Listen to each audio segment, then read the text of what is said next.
I thought I had been invited here because I needed no introduction. With all of the hugging and kissing that goes on, you can tell why I might have been led in that direction.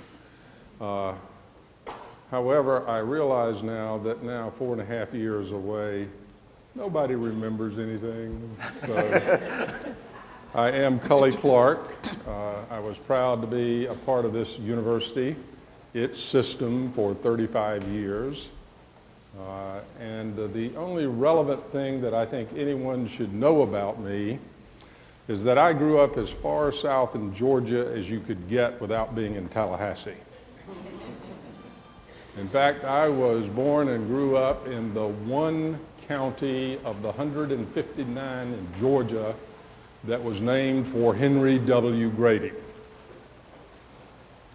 And in the centennial year of that county, I became dean of a college named for the same guy. So, you know, one thing led to another. But I am so honored and privileged to be back. I thought that what I would do is set a little bit of context for the discussion today, and then turn it over to these wonderful people who gave me their voices when I was privileged and honored to do a book on the desegregation of the University of Alabama. Context. The first discussions of a serious nature entertained by this university occurred the year I was born, 1943, when Governor Chauncey Sparks talked to Raymond Ross Patey about the problem and what were we going to do. And Patey took that under advisement and soon advised that what we ought to do is probably follow what had become the Oklahoma model of admitting some African Americans to our professional schools, but segregating them internally. In 1953, 10 years later, Autherine Lucy would join friends and colleagues in St. Louis, where the NAACP gathered to make plans and lay strategy for ending it, that is, ending the era of Jim Crow. And they made bold proclamation in that convention that they would do it in 10 years, 1963. And to the year, Vivian Malone and James Hood walked through a door that Autherine Lucy had opened and ended the era of segregation.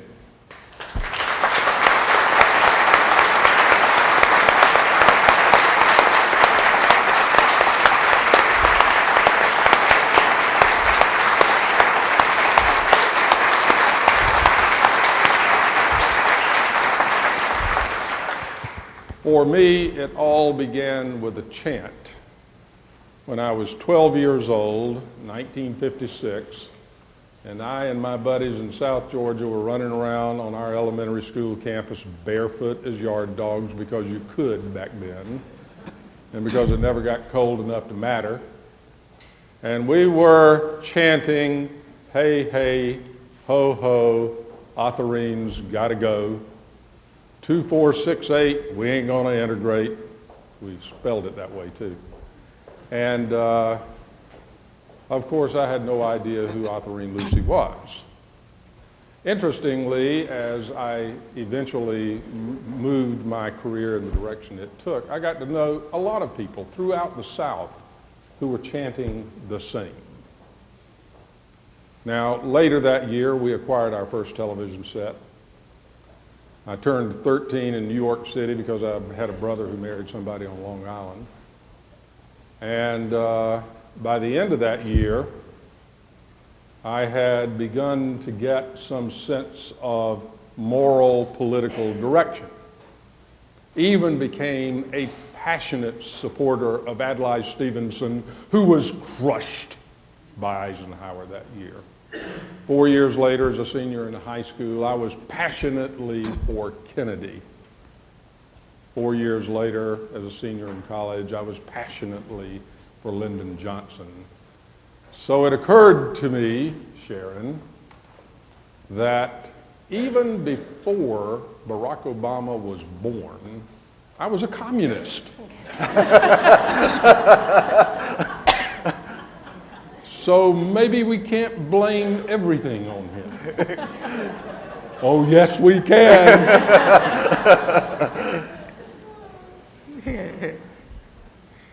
But it was that coming to my own terms, my own political terms, that were given focus and point by what Autherine Lucy had done. And then later when I went off to Chapel Hill and did a dissertation in history and headed for Alabama in 1971, as I drove back into this state, planning to finish a book on Reconstruction in South Carolina, I remembered the chant, I remembered the name, and I pledged to myself that when I was done with that project I was working on, I would find out who Autherine Lucy was. And it was in the search for her that led me to the full story of what was accomplished here at the University of Alabama by them. And they were the ones who would give me my voices so that in the end I could tell a very important story. And I'm one who believes that if you can't tell the story, it will forever bind you. It will forever pull you back. It will forever pull you down. But if you have the opportunity to tell it and you tell it, it is liberating. So the best thing for me to do today is to now back off and let you hear from the people that you came to hear and let them tell their story. You were asked on entering, if you had some questions, to please provide them. I have a stack over here, and as we're beginning, I will go through some of those. I've already taken a quick glimpse and know that what you have on your mind is what you really need to be hearing from them. But let me begin with Autherine Lucy, as indeed I did when I had a chance to tell my story. And I would like for you now to recognize Autherine Lucy Foster.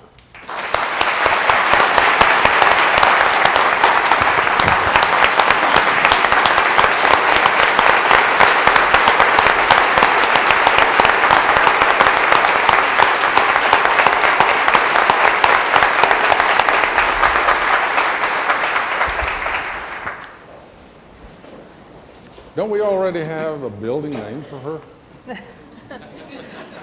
Foster Auditorium? And Autherine, why is it that whenever you come to Tuscaloosa, it rains? That first week that she was here in February of 1956, it rained the whole week. The Warrior River spilled its banks. And then when a young African-American student, Sam Hughes, Professor Howard Jones, and I went to bring her back 20 years later for her first formal official visit back to the University of Alabama, it was tornadic. It rained the whole time. And here you are again, Autherine, and lo and behold, the heavens open. Please, tell us about the experience. I hope that I can, because on yesterday I went out to vote, and I don't want to feel sorry that I did, but I got soaking wet. It rained that day too. I had not voted in a while, but I said, this is very important, and I'm going to vote. But I hope that I'll be able to get through it.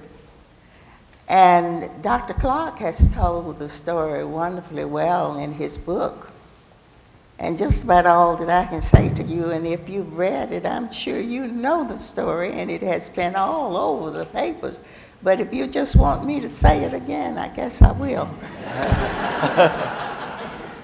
I sometimes hear people say that it's better from the horse's mouth, even though I'm not a horse. They'd rather hear it from a person who lived it, right? Well, I would like to start from 1952. I was a young college student, around, I guess, 22 years old. And I started thinking that I wanted to come to the university to study. And Polly and I sent letters to the university, and I was admitted then in 1952 by the university, but it was a mistake. So I went back and waited a while, and then in 1950, well, it must have been 1953, 54, 55, because I had come back from Mississippi teaching down there at the time. And the Board of Education had planned that they would suspend segregation in the schools. I said a Board of Education, but the court ruled that segregation was not accepted at that time. And you'll have to excuse me because I haven't told this story in so long until I've nearly forgotten it myself. And I may need to let you ask me questions because really and truly, when I drove up out there this morning and saw those cars, I said, I'm glad I can keep my equilibrium. The policemen and all. I said, but it looks like that horrid day on, tell it, Dr. Clark. On the February 6th day, the tumultuous day on campus, 1956, Yes, a Monday. I tried to get my daughter to do it, but really, I don't know what has happened. I have gotten where I don't like to talk about it, but I still try to show up when you ask me. So what I'll say is on that horrid day, February 6th, when I had to be secluded from the campus for my own safety, was a very hurting situation because I really thought that I had been accepted into the university.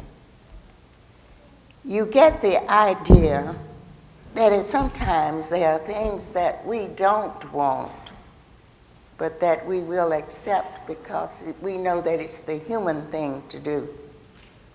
And this is what I felt about the University of Alabama. Of course I wanted to come to the university. Of course I wasn't seeking publicity as I've been accused of, because as much as I can right now, I shun being in the public. But I did plan to come to the university, and I planned that I would be accepted because they had admitted me into the university. And it was hurting when I found out that someone was on the campus waiting for me and shouting the words different, just a little different from the way Dr. Clark says them. Because they mock me when I say, hey, hey, oh, where in the H did the nigger go? And I can't say that bad word, you know, but it was a four-letter word. This is what was chanted all day. And I had to listen to it. Seems that I'm not going to be able to do this. But I stayed in the building until finally I could leave and went over to the paper that was not too far from here that was kept by some black people. Excuse me, we don't say that these days. But what do you say? I don't know whether to say nigger, Negro, Afro-American, But what's in a name? Rose by any other name, it says will smell just as sweet, right?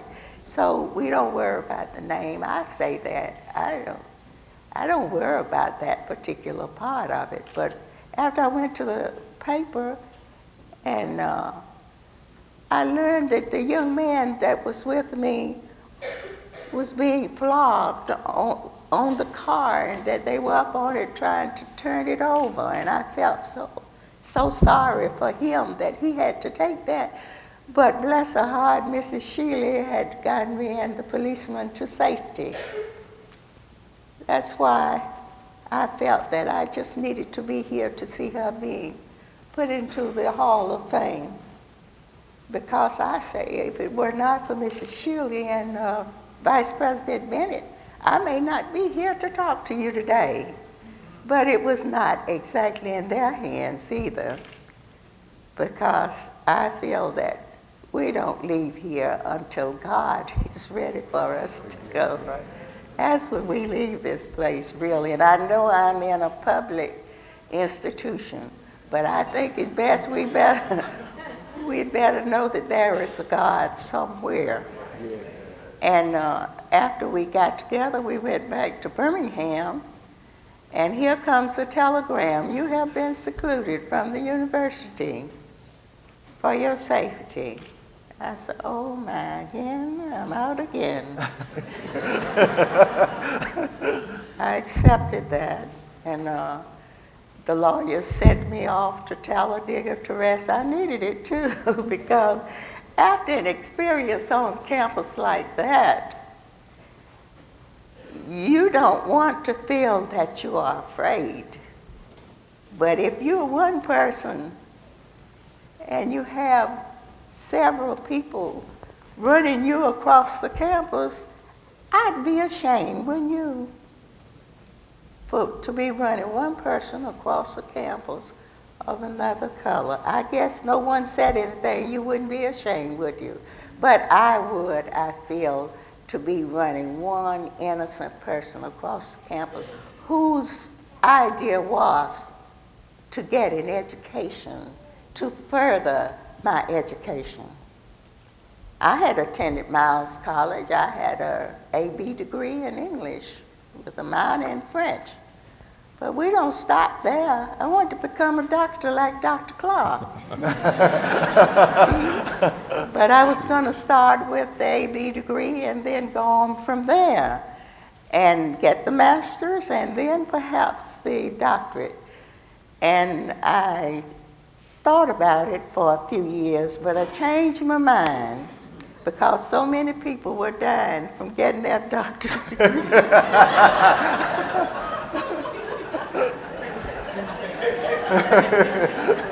Need a physician now.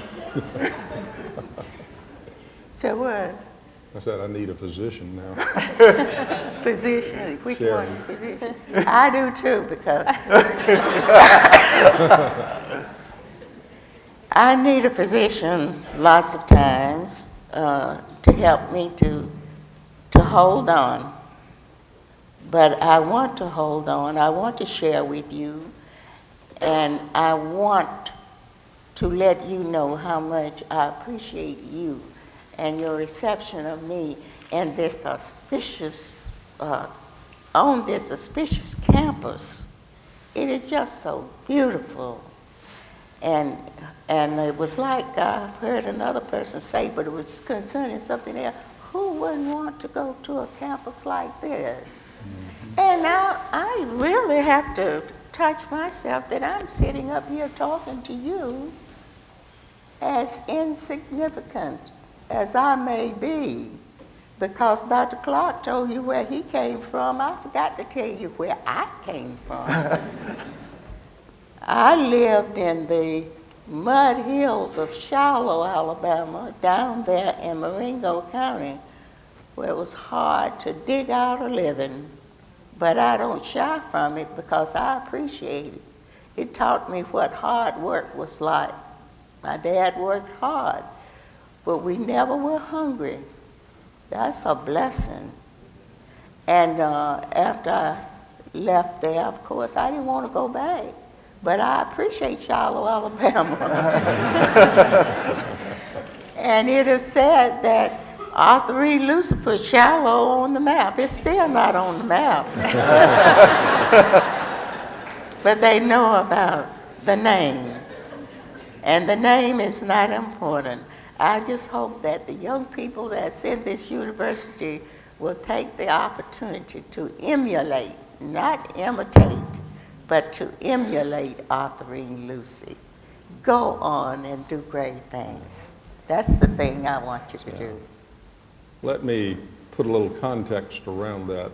Autherine Lucy was the first person ordered admitted to an all-white public educational institution under Brown versus Board of Education. Thank you. That ruling came in July of 1955 after she and her friend Polly Ann Myers had applied for admission here in 1952. As we moved later into 1955, it is not that the University of Alabama did not win a single football game that year. It is that the white citizens' councils, in their angry rhetoric from the right, had begun to form and push back mightily. And then when Martin Luther King and colleagues in Montgomery, along with Rosa Parks' witness on December 1, 1955, started the bus boycott, attention began to flow towards Alabama. 2 months later, Autherine Lucy's tumultuous and perilous time on this campus made the name dateline everywhere. Autherine Lucy's gotta go. So the angry rhetoric had it.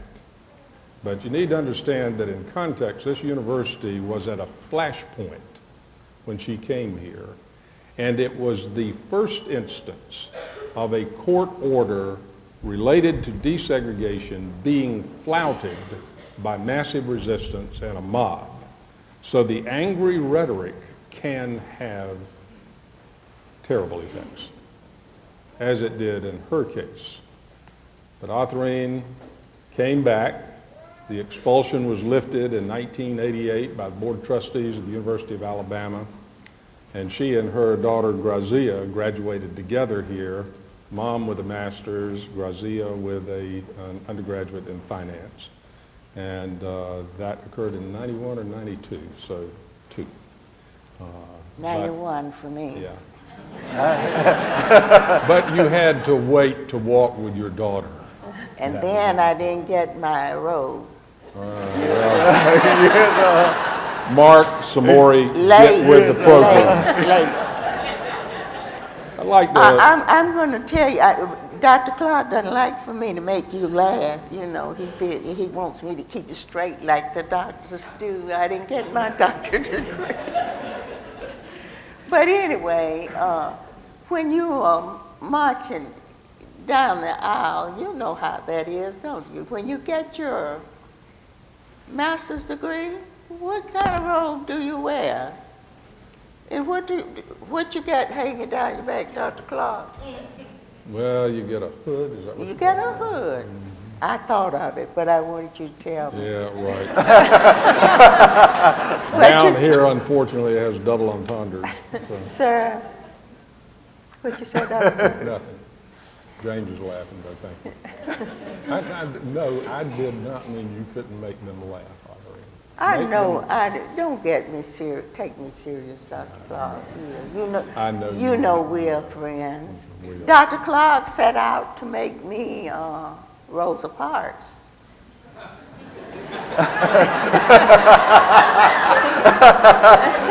You didn't know that, did you?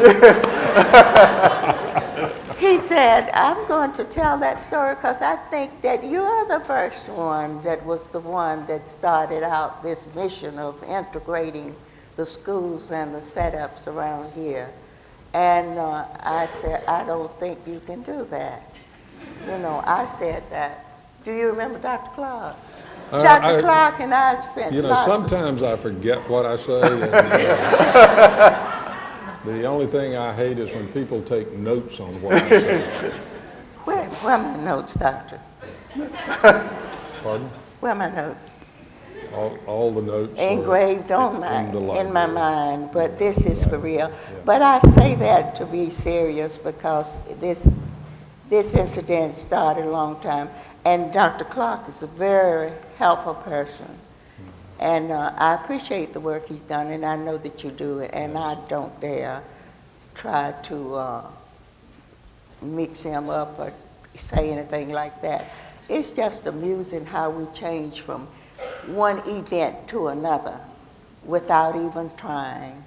We set out to do one thing, and it's just not to be done that way. And I hope that we don't have, no, I'm going to hush Dr. Clark. Next person or question, whatever. Right. I'm going to move it, as you said, to the next event. The shock of what happened here in 1956, followed by what happened in Little Rock a year later, caused a long night to descend on the American South, so that it was 7 years after she had won the right for all similarly situated to come here that James and Vivian were able to take the step that would open this university to its future. Again, a little context. In 1963, Dr. King and the SCLC had started the demonstrations in Birmingham in April, continued through May with the fire hoses and police dogs, and achieved some resolution by the end of May.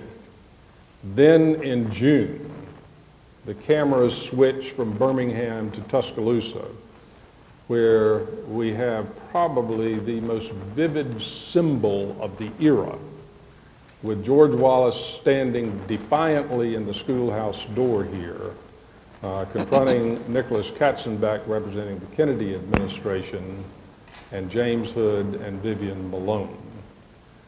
That symbol is so powerful that not even Hollywood could pass it up, because the book Forrest Gump doesn't have that scene, but Hollywood did.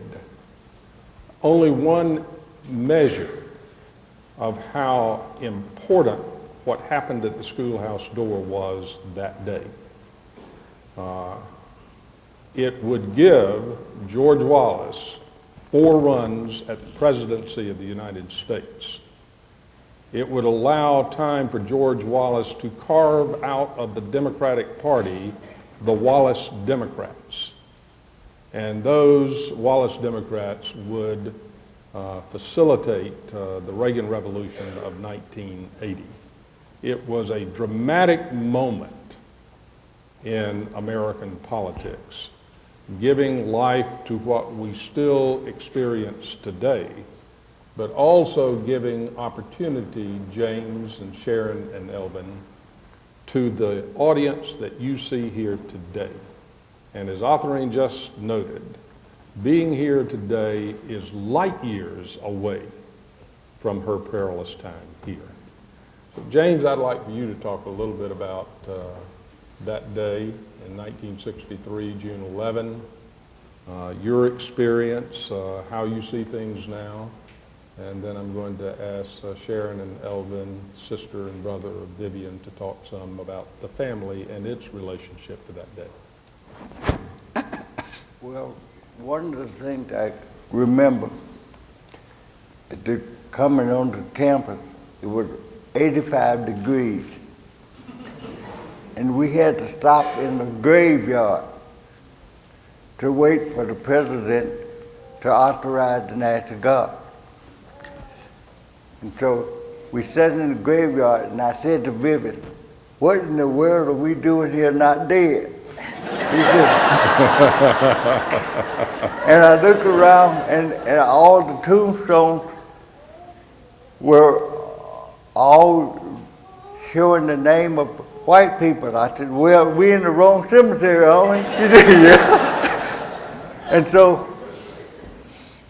Nicholas Katzenbach came over and said, "Well, one thing for sure, you ain't got to die to be here."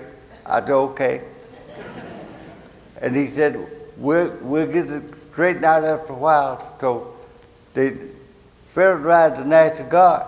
And while we were in the cemetery, the president called and wanted to know what we were doing. I said, we're looking at tombstones. What else can we be doing in here? And he said, well, it's better to be on one side than the other. I said, you're right, yes, absolutely.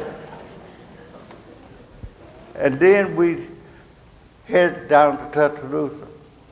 And we got here, I looked on top of the building, Foster Auditorium, and I saw a bunch of state troopers and National Guard. And I said to myself, I hope they're on my side. Lord, they'll do, and I hope they're there. So we finally got to Foster Auditorium, and the governor said, you can't come in. And Nick said, I wanted to smack him in the face, but I couldn't. I said, well, why didn't you? He said, I'm a better man than that. After we got out the car, he said, well, we got to go and freshen up and come back later. So we went over to Palmer Hall. We already had arrangement to wait until the governor decided that he was going to move.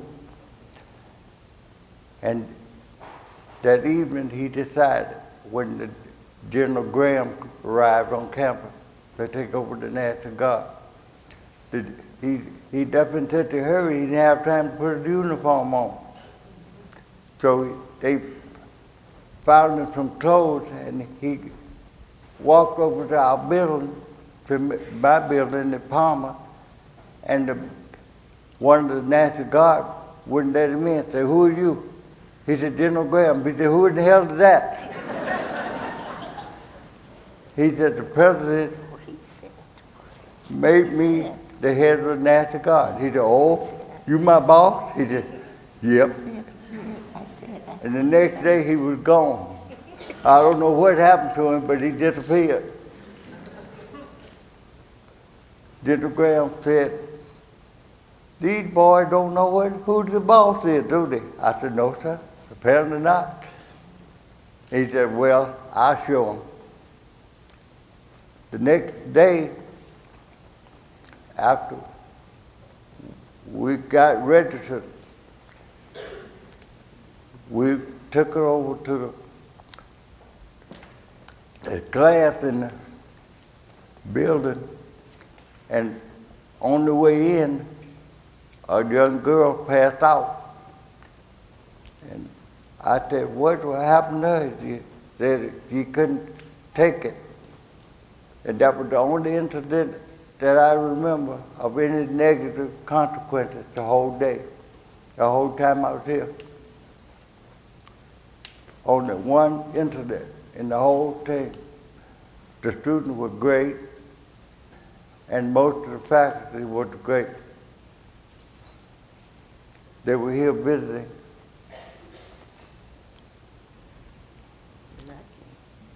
Yep.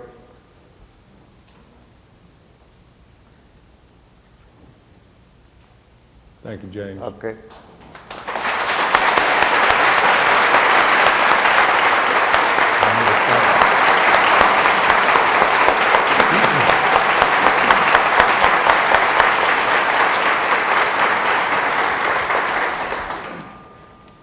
James would return to do a doctorate here, and completed that in 1997, was it, James? You know, none of that erases the record of personal experience from the time, and thank you for sharing it in such a meaningful way. Vivian Malone would be the first African American to graduate from the University of Alabama. Did it 2 years later. She had already done some prior work while she was waiting as the process was completed that would lead to the admission of both her and James. We're fortunate today to have representatives of the family because we are so sadly bereft of Vivian's presence and that of her husband, Mac. Wonderful, wonderful individuals who passed way too early. She met Mac while she was here. He was at Stillman and was doing some of the driving back and forth because a lot of her time here had to be over at Stillman if she was to have any social life whatsoever. Speaking to the isolation that would occur that both Autherine and James also experienced in those early days when attitudes were still angry. But we are grateful today for Sharon Malone being with us. She's, like all of that family, most accomplished. She has a degree from Harvard, summa cum laude. She has a medical degree from Columbia and a residency at George Washington.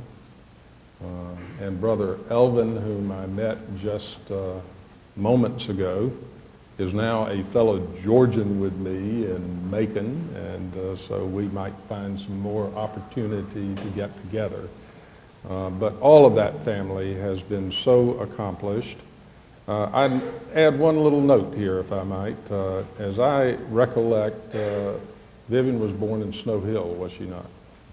Vredenburg. Pardon? Vredenburg, Alabama. Okay, yeah. I then had it mislocated. But you grew up in Mobile, and thank you for being here today to be a part of this wonderful ceremony. Well, I just wanted to say probably I was born in the 30s, and probably age enabled me probably to be here, and I'm proud to be here. I wanted to say follow up a little on what James was talking about. If we look at history, the things that transpired over into Alabama in June of '63, it had anything happen for black people of that magnitude since Abe Lincoln. Because the government itself moved the way that the Kennedys moved in transitioning this thing to make it happen. They did not want to, and one thing, they did not want to embarrass a Southern governor by handcuffing him, putting him in, locking him up. So they actually worked this thing out from June the 9th to the 10th to make it transition as smoothly as it happened. One thing I wanted to say on behalf of Vivian. Vivian felt all the time that she had a right to enter this institution. And I can never remember her having any fear of coming to the institution. Now, there were times I can say, because I was with my mother and family, that things would happen, and we never had any harm, but we had phone calls, threatening phone calls and stuff. Now, that was on, but nobody physically harmed us. But I remember that Robert Kennedy sent John Dorff down to Mobile, and the family, and I was a part of that meeting. And my mother was a little afraid because I think the Ku Klux Klan, I think his name was Shelton, he had threatened to burn a 40-foot cross. So my mother had began a little fear. So I never would forget Attorney Joe Dorr, when he came in, my mother kind of telling her, he said, well, I can tell you one thing. I'm here to represent the United States government. I have the President and the Attorney General. We can assure you that you would, everything within our arsenal, we will provide for your daughter's safety. And I think that really meant a lot to her, that she felt now that her daughter was safe. So that's one thing I wanted to comment on. I'm gonna let Sharon pick up now, and then I'll come back. Well, you know, I have to say thank you for having us here, and I think one of the things that we are probably most saddened, and the only thing we're saddened by today, is the fact that Vivian could not be here to see this. But in a lot of ways, we're probably a good team because Elvin is the oldest in the family and I'm the youngest in the family. So our perspectives and our experiences since the University of Alabama have been quite different. I was 4 years old when Vivian went to the University of Alabama, and I honestly can't say I remember that, but I have this vast collection of family stories, and I had the privilege of being able to live and spend time with Vivian for many, many, many years, because I actually was, in some respects, like her oldest daughter. Vivian raised me after our mother died. And Elvin is totally correct when he says that there was an amazing lack of bitterness about Vivian. She did it. She didn't complain. She spoke of her time at the University of Alabama very matter-of-factly.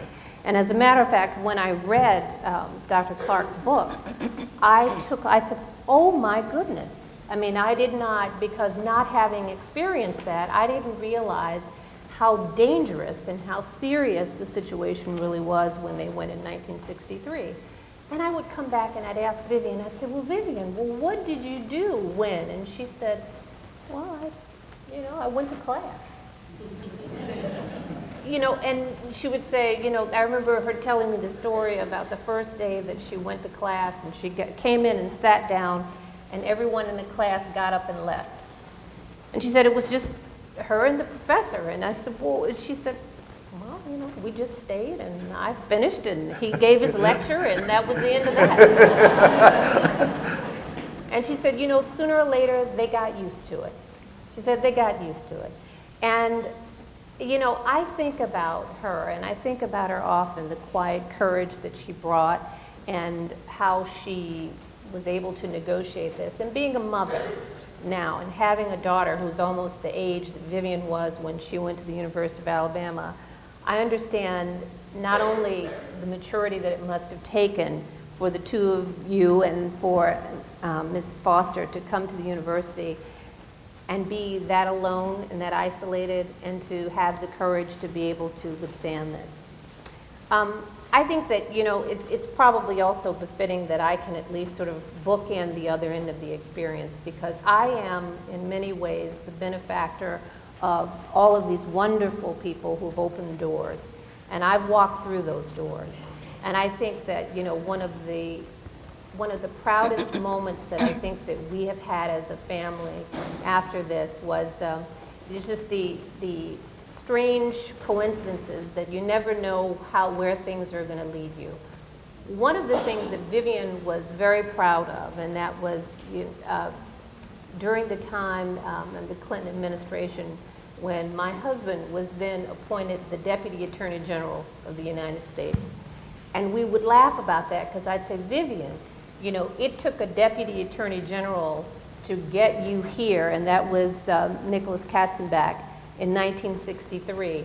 And you say, go figure. Whoever knew that your brother-in-law would end up being the Deputy Attorney General of the United States?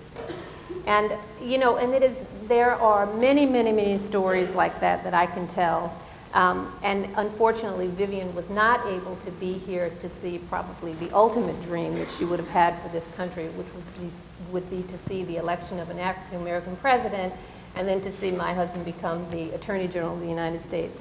But I am convinced, beyond a shadow of a doubt, that she's here, she's with us, she sees us, and I am just delighted that we have another opportunity here at the University of Alabama to spend special moments. So thank you. Thank you, Sharon.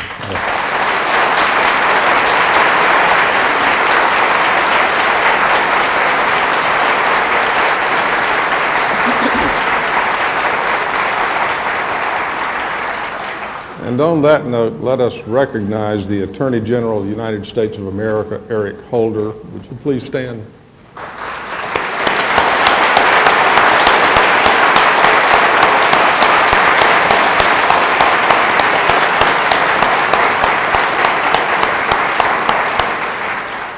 Let me again interject a little context here for what Vivian and James faced on that day in 1963. At the end of the day, President Kennedy would go on national television and proclaim civil rights no longer a legal but a moral issue. moving his presidency behind the movement in ways that would undercut its presidential base for years to come. That was remarkable because the day before he had taken the occasion of the American University speech also to address a national audience, and presidents don't do this back to back, and argue for strategic arms limitations on the grounds that we are all mortal. Remarkable that a president would be facing the nation back to back, June 10 and June 11. The same night after the president's speech, and after Vivian and James had gone to bed, whether they slept or not, I don't know. But Medgar Evers was shot dead from ambush over in Jackson, Mississippi that night. So if you want to know where danger was, it was always present. That year, 1963, the centennial year of the Emancipation Proclamation and its implementation, would see the Birmingham demonstrations, followed by the events here in Tuscaloosa, followed by the March on Washington, August 28th, and that remarkable I Have a Dream speech. September 15, the bombing of the 16th Street Baptist Church and the murder of those 4 little girls, and then the assassination of President Kennedy on November the 22nd. It was an incredible year, but in its depths and its heights, there was an inspiration that lives today because of sacrifices in the face of danger. That is the definition of courage.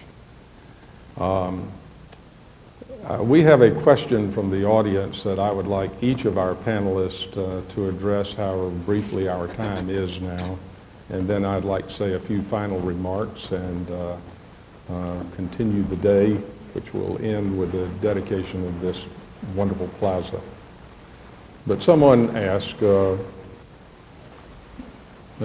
what they would like to know are your personal reflections on where we need to go from here. And so, your thoughts on that, Autherine?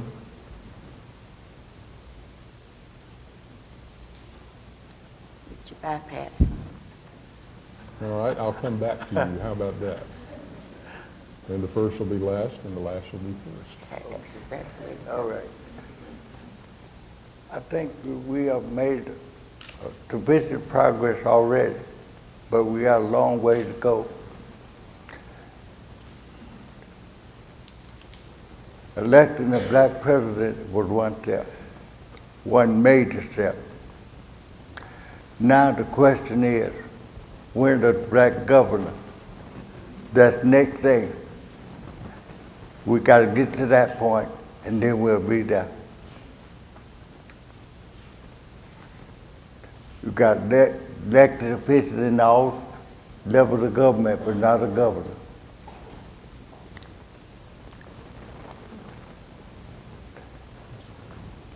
When I first came down here, there was no black in the administration. I'm sitting looking at one that was the first black to be vice president of the University of Alabama. I said when I came that you needed a black vice president, and a year later he's appointed. So that's some progress, but you got a long way to go.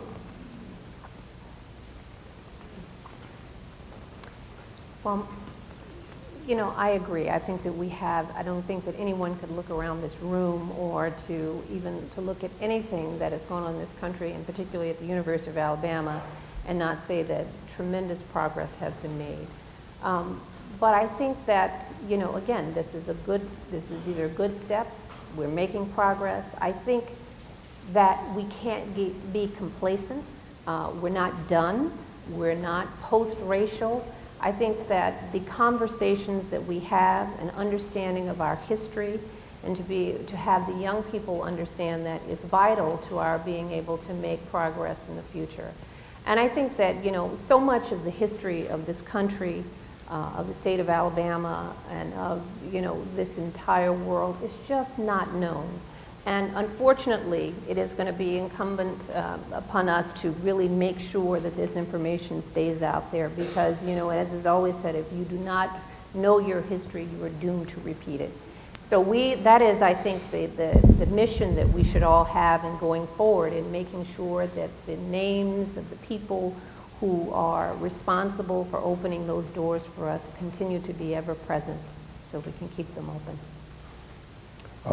I got to say this, and I believe someone who benefited as much as anyone for the integration of this institution was Bear Bryant.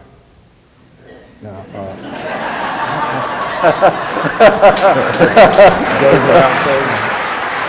Elvin, when Fred Shuttlesworth was here on Autherine Lucy's day of registration, he was asked by a student, can't you get us some basketball players? Right. And he answered, what you need is some of our football players. yeah, well, I'll tell you what happened.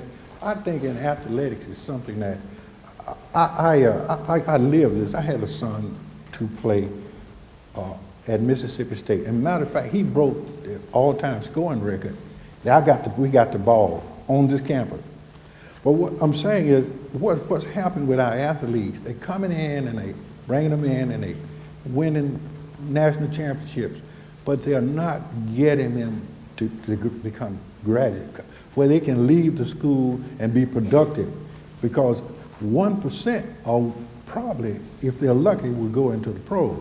So I think that we should spend, I'm looking from that, we should spend more time in making sure our athletes get in the right curriculums and taking the right courses, where when they leave the institute, they become productive citizens. How refreshing.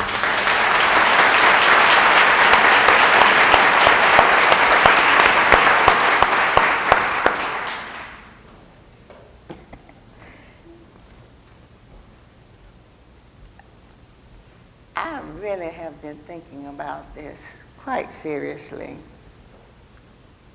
And from my standpoint, I don't like to sound so negative. You may hear me sounding negative, I hope not.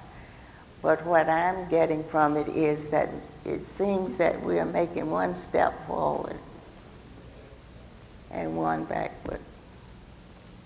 It seems that some of the things that we've met before we are here, we're gathered together. But are we really together? In this group, I believe we are. But so many times, that is what the situation is like. Now, I can't say too much because I'm not the one that's going to be able to carry out these things. You're looking at me today. What can I say? I'm going to be depending on that young man there that's so brilliant and walks around and takes care of things. We're proud to have you here. And Dr. Clark, I guess you'll have to keep doing what you're doing, and the rest of you. But I'm just wondering, what can we do? Because it seems that it's so much hatred still alive among us. Yet there is love somewhere down in there. We just have to find it and bring it out, because I do think that really and truly we have love for our brethren, but we don't want to share too much with one another. And I can't say anything because I'm just as shy as anyone else in that building out there. And I run away from being among people that I don't know too well. But those of you who have the attitude and the know-how to get out among people and teach them the way of love, I believe that will change it. And whether we know it or not, in this public institution, we need to pray. We need to pray that the Lord will touch our hearts before it's everlastingly too late. because we are going to have to learn to live together down here. Or if we think about heaven, we are not going to get up there, are we? No way if we're going to be like this down here. But I hope we will. Maybe the Republicans will show us how.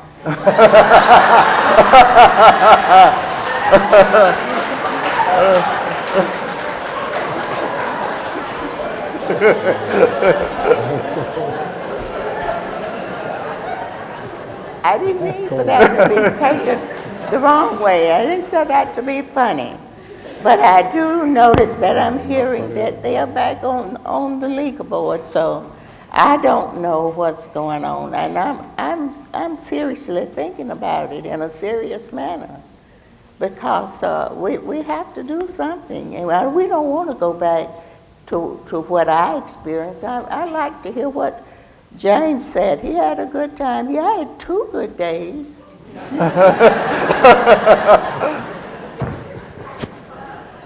The others were hectic.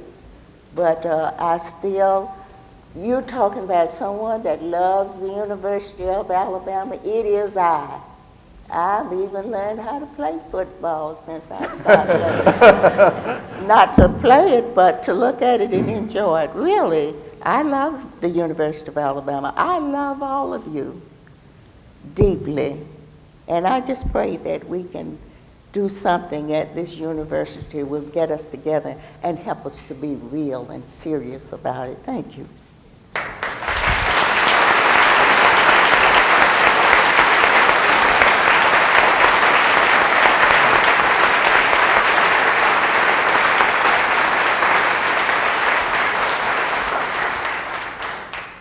Why would I say anything following those words? And that is a message that I wish all could hear, because in the results of yesterday, others have assumed a burden that they must take up as you have charged them. And I appreciate that so much. I often role play in my mind what would have happened if Martin Luther King's candidate of early 1960 had won that year. That would have been Richard Nixon. And that party would have had to face the circumstances that the Kennedy administration faced. They would have had to do something because people had already stepped forward and opened those doors. And we should all remember that the moment does not wait for elections. It has to be created by each of us every day in every way. I want to recognize that we have other members of the families with us today.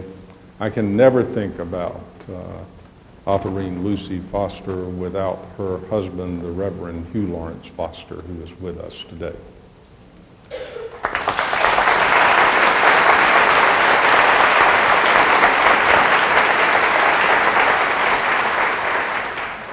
They never benefited from notoriety.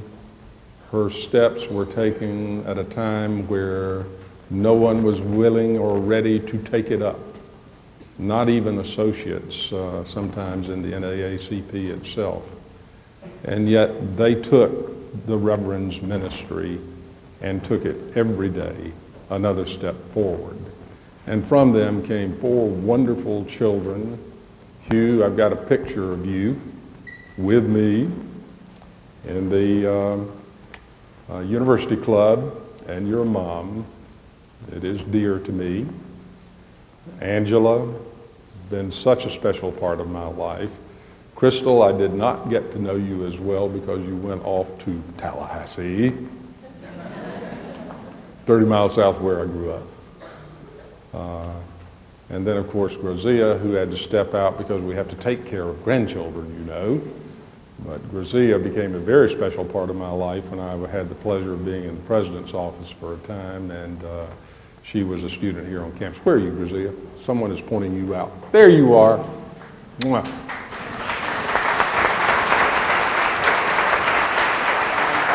And I know that Margie Malone Tuxon is here. Francis is out. Pardon? Dr. Kundu. He got Yes. his doctorate here. Right, indeed did. I went to the wedding. That And since we live on other parts of Atlanta now, we'll need to find some way to get together. Margie, where are you? Yes, Margie is an attorney in Minneapolis, and she and I are going to get together and start planning to think through what to do with the archives that Vivian has accumulated over time that will be so important to the public record and public memory. Thank you, Margie. Are there other members of the family here? Yes, just ask whoever Vivian. Yes, Okay. we have our oldest sister now, oldest sister Joyce Phillips. Stand, and everybody just stand up. And Marge's son. And Bernard, I see Bernard. And everybody, I can't see everybody. Everybody stand up. We have all of them alone.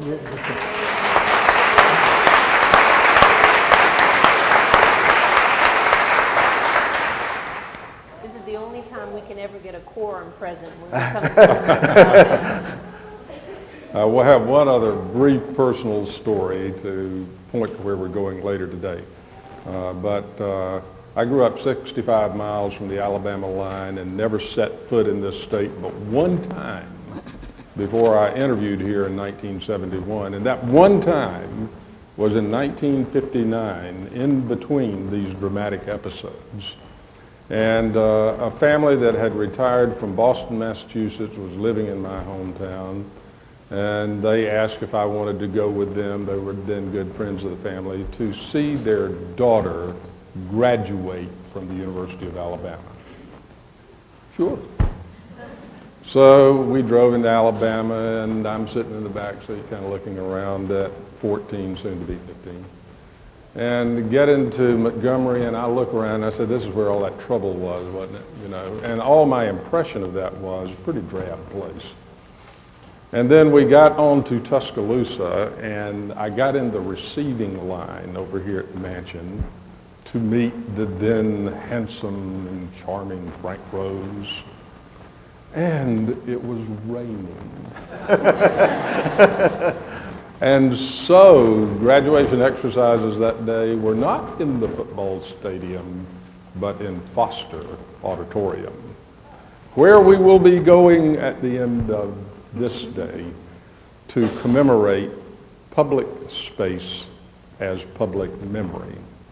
And it has been one of the most contested grounds in this university's past, as it has tried to work through to where it is now and where it wants to go. But that we have at long last settled on how to do that is itself an important milestone. A clock tower in honor of the one who started the clock on our great university. A plaza in recognition of the courage of James Hood, and Vivian Malone. What a day. Thanks for being a part of it. We've overextended our time, but you were late because of your backpacks.